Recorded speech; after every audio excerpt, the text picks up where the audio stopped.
ಖಾರ ಬಣ್ಣ ಮತ್ತು ರುಚಿ ಆಚಿ ಚಿಲ್ಲಿ ಪೌಡರ್. ಇನ್ನು ಇವತ್ತು ಬೆಳಗಾವಿಯಲ್ಲಿ 2ನೇ ದಿನದ ಚಳಿಗಾಲದ ಅಧಿವೇಶನ ಆರಂಭವಾಗಲಿದೆ. ಸರ್ಕಾರದ ವಿರುದ್ಧ ಬಿಜೆಪಿ ರೈತ ಮೋರ್ಚಾ ಬೃಹತ್ ಪ್ರತಿಭಟನೆ ಮಾಡೋದಕ್ಕೆ ತಯಾರಿ ಮಾಡಿಕೊಂಡಿದೆ. ರಾಜ್ಯ ಸರ್ಕಾರದ ವಿರುದ್ಧ ಬೃಹತ್ ಬಿಜೆಪಿ ರೈತ ಮೋರ್ಚಾ ಪ್ರತಿಭಟನೆ ಮಾಡೋದಕ್ಕೆ ನಿರ್ಧಾರ ಮಾಡಿಕೊಂಡಿದೆ. ಸುವರ್ಣ ವಿಧಾನಸೌಧಕ್ಕೆ ಬಿಜೆಪಿ ರೈತ ಮೋರ್ಚಾದಿಂದ ಮುತ್ತಿಗೆ ಹಾಕೋದಕ್ಕೆ ನಿರ್ಧಾರ ಮಾಡಲಾಗಿದೆ. ಬೆಳಗಾವಿ ನಗರದ ಮಾಲಿನಿ ಸಿಟಿ ಮೈದಾನದಲ್ಲಿ ಒಂದು ಬೃಹತ್ ಪ್ರತಿಭಟನೆ ಮಾಡೋದಕ್ಕೆ ನಿರ್ಧಾರ ಮಾಡಿದ್ದಾರೆ. 20,000 ರೈತರನ್ನ ಸೇರಿಸಿಕೊಂಡು ಬೃಹತ್ ಪ್ರತಿಭಟನಾ ಸಮಾವೇಶ ಮಾಡೋದಕ್ಕೆ ಬಿಜೆಪಿ ನಾಯಕರು ನಿರ್ಧಾರ ಮಾಡಿದ್ದಾರೆ. ಅದಾದ ಬಳಿಕ 20,000 ರೈತರ ಜೊತೆ ಸುವರ್ಣಸೌಧಕ್ಕೆ ಮುತ್ತಿಗೆ ಹಾಕೋದಕ್ಕೆ ನಿರ್ಧಾರ ಮಾಡಲಾಗಿದೆ.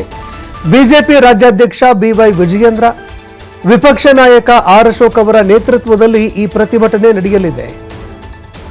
ಇನ್ನು ರಾಜ್ಯ ಸರ್ಕಾರ ಕೂಡ ಈ ಪ್ರತಿಭಟನೆ ನಡೆಯುತ್ತೆ ಅಂತ ಸರಿಸುಮಾರು 6,000ಕ್ಕೂ ಹೆಚ್ಚು ಪೊಲೀಸರನ್ನ ನಿಯೋಜನೆ ಮಾಡಲಾಗಿತ್ತು. ಯಾವುದೇ ರೀತಿಯಲ್ಲೂ ಕೂಡ ಈ ರೀತಿಯ ಒಂದು ಪ್ರತಿಭಟನೆಗಳು ಆಗೋದಕ್ಕೆ ಅವಕಾಶ ಮಾಡಿಕೊಡದೆ, ವಿಧಾನಸೌಧಕ್ಕೆ ಮುತ್ತಿಗೆ ಹಾಕೋದಕ್ಕೆ ಅವಕಾಶ ಮಾಡಿಕೊಡದೆ ಪ್ರತಿಭಟನೆಯನ್ನು ಹತ್ತಿಕ್ಕೋದಕ್ಕೆ ಒಂದೆಡೆ ರಾಜ್ಯ ಸರ್ಕಾರ ಕೂಡ ತಯಾರಿ ಮಾಡಿಕೊಂಡಿದೆ. ಮತ್ತೊಂದೆಡೆ ವಿಪಕ್ಷ ತೀವ್ರವಾಗಿ ಪ್ರತಿಭಟನೆ ಮಾಡೋದಕ್ಕೆ ಸಕಲ ಸಿದ್ಧತೆಗಳನ್ನು ಮಾಡಿಕೊಂಡಿದೆ. ದೃಶ್ಯಾವಳಿಯಲ್ಲಿ ನೋಡ್ತಾ ಇದ್ದೀರಿ. ರೈತರ ಸಮಸ್ಯೆಗಳು, ಕಬ್ಬಿನ ಬೆಂಬಲ ಬೆಲೆ, ಮೆಕ್ಕೆಜೋಳ ಆಗಿರಬಹುದು, ಮೆಕ್ಕೆಜೋಳದ ಬೆಂಬಲ ಬೆಲೆ, ಇದರ ಜೊತೆಗೆ ರೈತರ ಆತ್ಮಹತ್ಯೆ ವಿಚಾರ, ಮಹದಾಯಿ ವಿಚಾರ, ಈ ರೀತಿ ಹಲವಾರು ವಿಚಾರಗಳಿದ್ದಾವೆ. ರೈತರ ಸಮಸ್ಯೆಗಳ ವಿಚಾರಗಳಿಗೆ ಸಂಬಂಧಪಟ್ಟಂತೆ ಬಿಜೆಪಿ ಬೃಹತ್ ಪ್ರತಿಭಟನೆ ಮಾಡೋದಕ್ಕೆ ನಿರ್ಧಾರ ಮಾಡಿಕೊಂಡಿದೆ.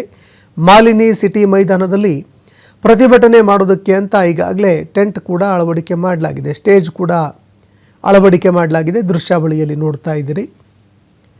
ಇನ್ನು ಬಿಜೆಪಿ ನಾಯಕರ ಇವತ್ತಿನ ಹೋರಾಟಕ್ಕೆ ಯಾವ ರೀತಿಯಾಗಿ ಪ್ರತಿಕ್ರಿಯೆ ಸಿಗುತ್ತೆ ನೋಡಬೇಕಾಗುತ್ತೆ.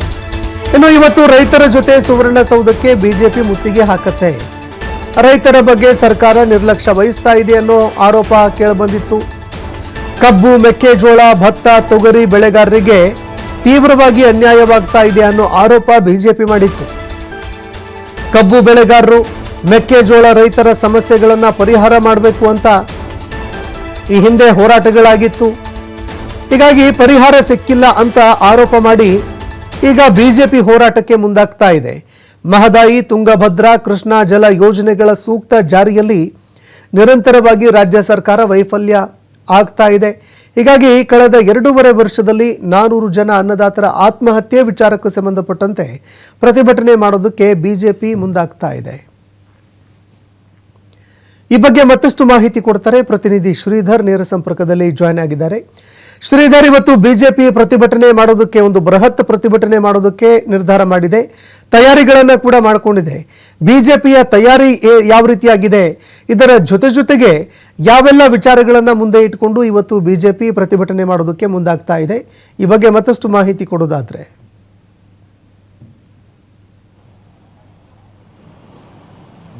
ಸಂತೋಷ್, ಇವತ್ತು ಬೆಳಗಾವಿ ಚಳಿಗಾಲ ಅಧಿವೇಶನ 2ನೇ ದಿನ. ಒಂದು ಕಡೆ ಸದನದಲ್ಲಿ ಉಭಯ ಆಡಳಿತ ಮತ್ತು ವಿರೋಧ ಪಕ್ಷಗಳ ಮಧ್ಯೆ ಸಾಕಷ್ಟು ಜಟಾಪಟಿ ನಡೆಯುವಂಥ ಸಾಧ್ಯತೆ ಇದ್ದರೆ, ಮತ್ತೊಂದು ಕಡೆ ಇವತ್ತು ಸರ್ಕಾರದ ವಿರುದ್ಧ ಬಿಜೆಪಿ ಪಕ್ಷದಿಂದ ಬೃಹತ್ ಪ್ರತಿಭಟನಾ ರ್ಯಾಲಿನ ಆಯೋಜಿಸಲಾಗಿದೆ. ಬೆಳಗಾವಿಯ ಸುವರ್ಣಸೌಧದ ಕೂಗಳತಿಯಲ್ಲಿರ್ತಕ್ಕಂಥ ಅಲಾರ್ವಾಡ್ ಕ್ರಾಸ್ ಬಳಿ ಇರ್ತಕ್ಕಂಥ ಮಾಲಿನಿ ಸಿಟಿ ಏನಿದೆ, ಮಾಲಿನಿ ಸಿಟಿಯ ಮೈದಾನದಲ್ಲಿ ಒಂದು ಬೃಹತ್ ಪ್ರತಿಭಟನೆ ನಡೆಯುತ್ತೆ. ಬಿಜೆಪಿಯ ರೈತ ಮೋರ್ಚಾದಿಂದ ಈ ಒಂದು ಬೃಹತ್ ಪ್ರತಿಭಟನೆ ನಡೆಯಲಿದೆ.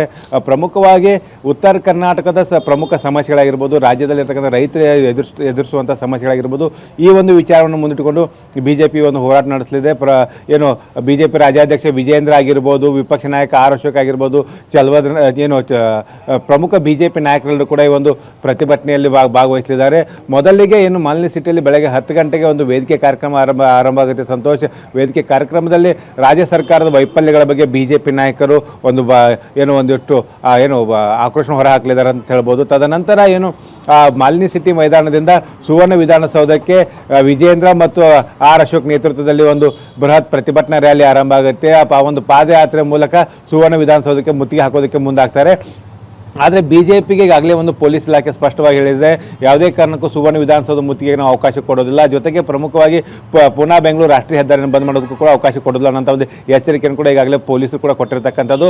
ಆದರೂ ಕೂಡ ನಾವು ಸರ್ಕಾರದ ವಿರುದ್ಧ ನಾವು ಹೋರಾಟ ಮಾಡ್ತಾ ಇದ್ದೀವಿ, ಹಾಗಾಗಿ ರೈತರ ಸಮಸ್ಯೆಗಳಿಗೆ ಸರ್ಕಾರ ಸ್ಪಂದಿಸ್ತಾ ಇಲ್ಲ. ಪ್ರಮುಖವಾಗಿ ಉತ್ತರ ಕರ್ನಾಟಕದ ಕಬ್ಬು ಬೆಳೆಗಾರರ ಸಮಸ್ಯೆಗೆ ಇನ್ನೂ ಕೂಡ ಒಂದು ಪರಿಹಾರ ಸಿಕ್ಕಿಲ್ಲ. ಅದರ ಜೊತೆಗೆ ಏನಂದರೆ ಮೆಕ್ಕೆಜೋಳ ಸೇರಿದಂತೆ ರೈತರ ಏನು ತೊಗರಿ ಬೆಳೆ ಆಗಿರ್ಬೋದು, ಇವೆಲ್ಲ ಖರೀದಿ ಕೇಂದ್ರಗಳನ್ನು ಖರೀದಿ ಆರಂಭಿಸಬೇಕು. ಜೊತೆಗೆ ರೈತರ ಏನು ಆಯಾ ಜಿಲ್ಲೆಯಲ್ಲಿರ್ತಕ್ಕಂಥ ರೈತರ ಸಮಸ್ಯೆಗಳಿಗೆ ಸರ್ಕಾರ ಸ್ಪಂದನೆ ಮಾಡ್ತಾ ಇಲ್ಲ. ಜೊತೆಗೆ ಅತಿವೃಷ್ಟಿ ಅನಾವೃಷ್ಟಿಯಿಂದ ಆಗಿರ್ತಕ್ಕಂಥ ಹಾನಿಗಳಿಗೆ ಕೂಡ ಒಂದು ಯಾವುದೇ ರೀತಿಯ ಸರ್ಕಾರದಿಂದ ಏನು ಪ್ರಮುಖವಾಗಿ ಏನು ಸ್ಪಂದನೆ ಸಿಕ್ಕಿಲ್ಲ. ಜೊತೆಗೆ ಜಿಲ್ಲಾ ಉಸ್ತುವಾರಿ ಸಚಿವರಾಗಿರ್ಬೋದು, ಆಯಾ ಸ್ಥಳೀಯ ಏನು ಉಸ್ತುವಾರಿ ಸಚಿವರು ಇರ್ತಕ್ಕಂಥ ಮತ್ತು ಆಯಾ ಇಲಾಖೆ ಸಚಿವರು ಕೂಡ ಏನು ಸ್ಪಂದನೆ ಮಾಡಬೇಕಾಗಿತ್ತು ಒಂದು ರೈತರಿಗೆ, ಆ ರೀತಿ ಸ್ಪಂದಿಸುವಂಥ ಕೆಲಸ ಆಗಿಲ್ಲ ಅನ್ನೋ ಒಂದು ಆರೋಪವನ್ನು ಕೂಡ ಈಗ BJP ಮಾಡಲಿದೆ. ಅದರ ಜೊತೆಗೆ ಏನು ರಾಜ್ಯದಲ್ಲಿ ಪ್ರಮುಖವಾಗಿ ನಿರುದ್ಯೋಗದ ಸಮಸ್ಯೆ ಎದುರಾಗ್ತಾ ಇದೆ. ರಾಜ್ಯದಲ್ಲಿ ಇರ್ತಕ್ಕಂಥ ಖಾಲಿ ಇರ್ತಕ್ಕಂಥ ಹುದ್ದೆಗಳನ್ನು ಭರ್ತಿ ಮಾಡುವಲ್ಲಿ ಎಲ್ಲೇ ಒಂದು ಕಡೆ ಸರ್ಕಾರ ಏನು ವಿಫಲ ಆಗಿರ್ತಕ್ಕಂಥದ್ದು, ಹಿಂದೇಟು ಹಾಕ್ತಾ ಇದೆ. ಹಾಗಾಗಿ ಏನು ಸರ್ಕಾರದಲ್ಲಿ ಇರ್ತಕ್ಕಂಥ ಖಾಲಿ ಹುದ್ದೆಗಳೇನಾದರೂ ಖಾಲಿ ಹುದ್ದೆಗಳ ಭರ್ತಿ ಮಾಡಬೇಕು, ಆ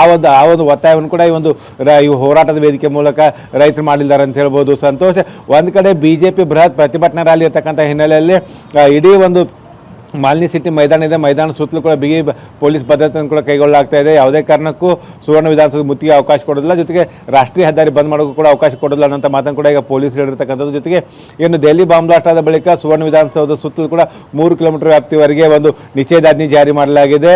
ಒಂದು ಕಡೆ ಸರ್ಕಾರದ ಬಿಸಿ ಅಂದರೆ ಸದನದ ಒಳಗೂ ಆಗಿರ್ಬೋದು, ಸದನದ ಹೊರಗಿನಿಂದ ಕೂಡ ಒಂದು ಪ್ರತಿಭಟನೆ ಮೂಲಕ ಒಂದು BJP ಒಂದು ಸರ್ಕಾರಕ್ಕೆ ಬಿಸಿ ಮುಟ್ಟಿಸೋದಕ್ಕೆ ಎಲ್ಲ ರೀತಿಯ ಸಿದ್ಧತೆ ಮಾಡಿಕೊಂಡಿರ್ತಕ್ಕಂಥದ್ದು. ಇನ್ನೊಂದು ಕಡೆ ಏನಂದರೆ ಈಗಾಗಲೇ ಕಾಂಗ್ರೆಸ್ ನಾಯಕರು ಕೂಡ ಒಂದು BJP ಪ್ರತಿಭಟನೆಗೆ ಒಂದು ಏನು ಆಕ್ಷೇಪ ವ್ಯಕ್ತಪಡಿಸಿದ್ದಾರೆ. ಇದು ರೈತರ ಹೋರಾಟ ಅಲ್ಲ, ಇದೊಂದು ಪಕ್ಷದ ಹೋರಾಟ ಅನ್ನುವಂಥ ಮಾತನ್ನು ಕೂಡ ಹೇಳುವಂಥದ್ದು. ಈಗಾಗಲೇ ಸರ್ಕಾರ ಕೂಡ ರೈತರ ಸಮಸ್ಯೆಗಳಿಗೆ ಸ್ಪಂದಿಸಿದೆ. ಕಬ್ಬಿನ ಏನು ಹೋರಾಟಕ್ಕೂ ಕೂಡ ಸರ್ಕಾರ ಈಗಾಗಲೇ ಸ್ಪಂದನೆ ಕೊಟ್ಟಿರ್ತಕ್ಕಂಥ ಮಾತನ್ನು ಕೂಡ ಏನು ಸಕ್ಕರೆ ಸಚಿವರು ಕೂಡ ಹೇಳಿರ್ತಕ್ಕಂಥದ್ದು. ಒಟ್ಟಿನಲ್ಲಿ ಇವತ್ತು ಸದನದ ಒಳಗೂ ಮತ್ತು ಸದನದ ಹೊರಗೂ ಕೂಡ ಪ್ರತಿಭಟನೆ ಕಾವು ಜೋರಾಗಿರುತ್ತೆ ಅಂತ ಹೇಳ್ಬೋದು.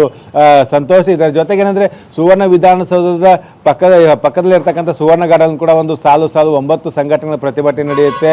ಇಲ್ಲಿ ಕೂಡ ಏನು ರೈತರಾಗಿರ್ಬೋದು, ಜೊತೆಗೆ ಮೀಸಲಾತಿ ವಿಚಾರ ಆಗಿರ್ಬೋದು, ಏನು ಪ್ರೌಢಶಾಲಾ ಶಿಕ್ಷಕರಾಗಿರ್ಬೋದು, ಹೀಗೆ 8 ಸಂಘಟನೆಗಳಿಂದ ಇಲ್ಲಿ ಹೋರಾಟ ನಡೀತೆ ಅಂತ ಹೇಳ್ಬೋದು. BJPಯಿಂದ ಮಾತ್ರ ಒಂದು ಸುವರ್ಣ ವಿಧಾನಸೌಧದಿಂದ ಏನು 3 ಕಿಲೋಮೀಟರ್ ಆಚೆಗೆ ಇರ್ತಕ್ಕಂಥ ಮಾಲಿನಿ ಸಿಟಿ ಮೈದಾನದಲ್ಲಿ ಪ್ರತಿಭಟನೆಗೆ ಅವಕಾಶ ಮಾಡಿಕೊಟ್ಟಿರ್ತಕ್ಕಂಥದ್ದು. ಸಂತೋಷ್. ಧನ್ಯವಾದಗಳು ಶ್ರೀಧರ್ ನಿಮ್ಮೆಲ್ಲ ಮಾಹಿತಿಗೆ.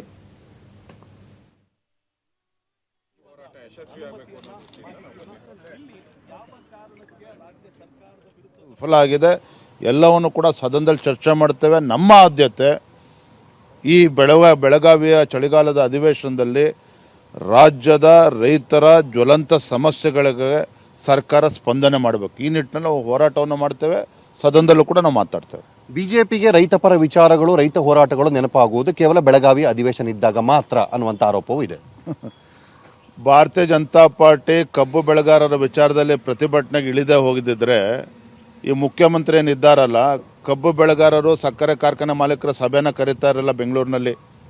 ಭಾರತೀಯ ಜನತಾ ಪಾರ್ಟಿ ರೈತ ಮೋರ್ಚಾ ಇಡೀ ರಾಜ್ಯದಲ್ಲಿ ಎಲ್ಲ ಜಿಲ್ಲಾ ತಾಲೂಕುಗಳ ಪ್ರತಿಭಟನೆ ಮಾಡದೆ ಹೋಗಿದ್ದಿದ್ರೆ ಈ ರೀತಿ ಖರೀದಿ ಕೇಂದ್ರ ಮೆಕ್ಕೆಜೋಳಕ್ಕೆ ಪ್ರಾರಂಭ ಮಾಡ್ತಾ ಇರಲಿಲ್ಲ. ಭಾರತೀಯ ಜನತಾ ಪಾರ್ಟಿ ನಮ್ಮ ಬದ್ಧತೆ ಸ್ಪಷ್ಟವಾಗಿದೆ. ರೈತರ ಪರವಾಗಿ ನಮ್ಮ ಚಿಂತನೆಗಳಿದೆ. ಭಾರತೀಯ ಜನತಾ ಪಾರ್ಟಿ ನರೇಂದ್ರ ಮೋದಿಜಿಯವರಾಗಲಿ ಇವತ್ತು ಹಿಂದಿನ BJP ಸರ್ಕಾರ ರಾಜ್ಯದಲ್ಲಾಗಲಿ ಯಾವತ್ತೂ ಕೂಡ ರೈತರ ಪರವಾಗಿ ಚಿಂತನೆಗಳನ್ನು ಮಾಡ್ಕೊಂಡು ಬಂದಿರುವಂಥದ್ದು. ರಾಜ್ಯ ಸರ್ಕಾರದ ಮೇಲೆ ಬೆರಳು ತೋರಿಸುವಂತಹ BJP ಕೇಂದ್ರ ಸರ್ಕಾರದ ಮೇಲೆ ಆ ಒತ್ತಡವನ್ನು ಹಾಕುವಲ್ಲಿ ಪ್ರತಿ ಬಾರಿ ವಿಫಲವಾಗುತ್ತೆ. ಕೇವಲ ರಾಜಕಾರಣ ಮಾಡುವ ದೃಷ್ಟಿಯಿಂದ ಮಾತ್ರ ಇದನ್ನು ಮಾಡ್ತಾ ಇದೆ ಅನ್ನುವಂಥ ಮಾತು ಕೂಡ ಇದೆ. ಕಬ್ಬು ಬೆಳೆಗಾರರೊಂದು ಉದಾಹರಣೆ ಕೊಡ್ತೇನೆ ನಿಮಗೆ. ಕೇಂದ್ರ ಸರ್ಕಾರ FRP ದರವನ್ನು ನಿಗದಿ ಮಾಡ್ತಕ್ಕಂಥದ್ದು ಸತ್ಯ.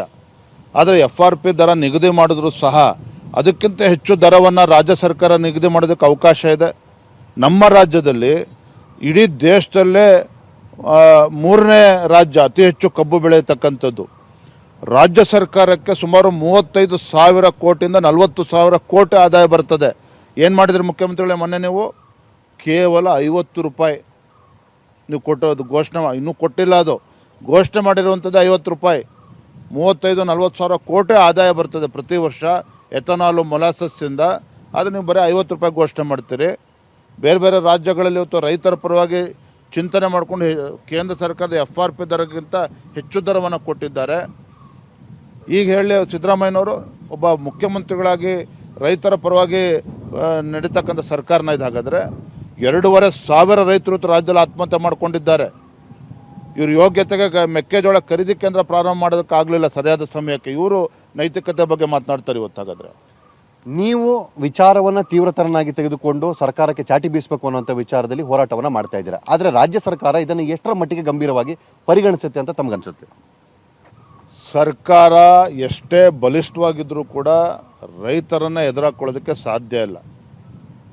ರೈತರ ಕಣ್ಣಲ್ಲಿ ನೀರು ತರಿಸಿ ಸರ್ಕಾರ ಉದ್ಧಾರ ಆಗೋದಕ್ಕೂ ಕೂಡ ಸಾಧ್ಯ ಆಗೋದಿಲ್ಲ. ಅಧಿಕಾರದ ಮದ ಏನು ಇವ್ರ ನೆತ್ತಿಗೇರಿದೆ, ಆ ಮದವನ್ನು ಇಳಿಸ್ತಕ್ಕಂಥ ಶಕ್ತಿ ಭಾರತೀಯ ಜನತಾ ಪಾರ್ಟಿಗೂ ಇದೆ, ರಾಜ್ಯದ ರೈತರಿಗೂ ಕೂಡ ಇದೆ. ರೈತ ಬಾಂಧವರಿಗೆ ತಾವು ಕಡೆಯದಾಗ ಏನು ಹೇಳ್ತೀರಾ? ರೈತರು ಇವತ್ತು ಆತಂಕದಲ್ಲಿದ್ದಾರೆ. ರಾಜ್ಯ ಸರ್ಕಾರ ಸ್ಪಂದನೆ ಮಾಡ್ತಾ ಇಲ್ಲ ಅನ್ನುವ ಆಕ್ರೋಶದಲ್ಲಿ ಅವರು ಕೂಡ ಇದ್ದಾರೆ. ನಾನು ತಮ್ಮ ಮುಖೇನ ರಾಜ್ಯದ ರೈತರಿಗೆ ನಾವು ವಿನಂತಿ ಮಾಡ್ತೇನೆ, ನಾವು ಭಾರತೀಯ ಜನತಾ ಪಾರ್ಟಿ ಒಂದು ವಿರೋಧ ಪಕ್ಷವಾಗಿ ನಾನು ನಿಮ್ಮ ಜೊತೆಲಿದ್ದೇವೆ. ಯಡಿಯೂರಪ್ಪನವರಂಥ ಒಬ್ಬ ರೈತ ನಾಯಕ ಕೊಟ್ಟಿರ್ತಕ್ಕಂಥ ಭಾರತೀಯ ಜನತಾ ಪಾರ್ಟಿ, ನರೇಂದ್ರ ಮೋದಿಜಿ ಅಂತಕ್ಕಂಥ ಒಬ್ಬ ಪುಣ್ಯಾತ್ಮ ಪ್ರಧಾನಮಂತ್ರಿ ಆಗಿದ್ದಾರೆ. ಇಂಥ ರಾಜ್ಯ ಸರ್ಕಾರವನ್ನು ಬಗ್ಗು ಬಡಿತಕ್ಕಂಥ ಶಕ್ತಿಯ ತಾಕತ್ತು ಭಾರತೀಯ ಜನತಾ ಪಾರ್ಟಿಗಿದೆ. ತಾವೆಲ್ಲರೂ ಕೂಡ ಸಹಕಾರವನ್ನು ಕೊಡಬೇಕು, ನಿಮ್ಮ ಪರವಾಗಿ ನಾವು ಇದ್ದೇವೆ ಅನ್ನೋ ಮಾತನ್ನು ಈ ಸಂದರ್ಭದಲ್ಲಿ ಹೇಳ್ತೇವೆ. ಕೊನೆಯ ಪ್ರಶ್ನೆ, ತಮ್ಮ ಈ ಅಭೂತಪೂರ್ವ ಹೋರಾಟಕ್ಕೆ ತಮ್ಮ ಪಕ್ಷದಿಂದ ಸಕಾರಾತ್ಮಕ ಬೆಂಬಲ ಸಿಗುತ್ತಾ? ಇವತ್ತು ಕಾರ್ಯಕ್ರಮ ನಮ್ಮ ಹೋರಾಟ ನೋಡಿದ್ರೆ ನಿಮ್ಗೆ ಗೊತ್ತಾಗ್ತದೆ. Thank you. ಇದಿಷ್ಟು ರಾಜ್ಯಾಧ್ಯಕ್ಷ ವಿಜೇಂದ್ರ ಅವರ ಮಾತು. ರೈತಪರ ಹೋರಾಟಗಳು